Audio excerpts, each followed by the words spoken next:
राधे राधे जय एकविरा. तर आम्ही निघालो आहोत गोवर्धन पर्वताच्या दर्शनाला.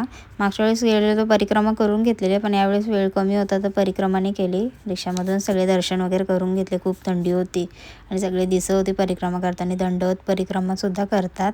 आणि पहिले आम्ही ते दर्शनाला गेलो, तिथे भगवान श्रीकृष्णाने गोवर्धन पर्वत आपल्या करंगळीवर उचललेला. गोवर्धन पर्वत याला गिरिराज पर्वत असेही म्हणतात. पवित्र तीर्थक्षेत्र आहे जिथे भगवान श्रीकृष्णाने इंद्राच्या प्रकोपातून ब्रजवासांच्या रक्षणासाठी गोवर्धन पर्वत आपल्या करंगळीवर उचललेला. भक्तजन गिरिराज परिक्रमा सुद्धा करतात. 21 किलोमीटरची परिक्रमा आहे. आध्यात्मिक यात्रा आहे आणि त्याला खूप महत्त्व आहे.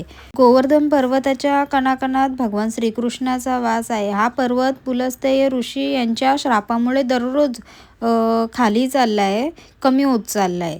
आणि गोवर्धन पर्वताला स्वयं भगवान श्रीकृष्णाचा एक रूप मानला जातो. गोवर्धन पर्वताची परिक्रमा म्हणजे साक्षात भगवान श्रीकृष्णाची परिक्रमा. आणि हा जो मंदिर आहे, परिक्रमेची सुरुवात आणि अंत मानसी गंगा कुंडामध्ये स्नान करून होते. गोवर्धनामध्ये अत्यंत पवित्र कुंड आहे, जो भगवान कृष्णाने गोपींच्या बोलण्याने स्वतःच्या मनाने प्रकट केला होता. त्यामुळे सामान्य गंगा नदीच्या जलापेक्षाही अधिक पवित्र आहे हा कुंड. गोवर्धन परिक्रमेचा महत्त्वपूर्ण अंग आहे हा.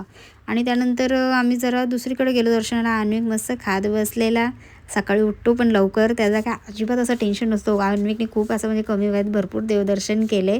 याआधी पण तो वृंदावनला आलेला. आणि हा मंदिर भगवान श्रीकृष्णाचा बाल सखा मधुमंगल त्याचा आहे. एक कथेनुसार भगवान श्रीकृष्ण लपाछुपी खेळत होते. मधुमंगल त्यांचा मित्र तिथे लपले आणि भगवान श्रीकृष्ण त्यांना शोधायचे विसरून गेले. आणि त्या जागीच ते मधुमंगल भगवान श्रीकृष्ण येईपर्यंत अन्न जल त्यागून बसले. स्थान गोवर्धन परिक्रमेचा एक अनिवार्य आणि शेवटचा पडाव आहे. यामुळे परिक्रमा अधुरी मानली जाते. लोटा बाबा सुद्धा इथे म्हणतात. चला मग, राधे राधे.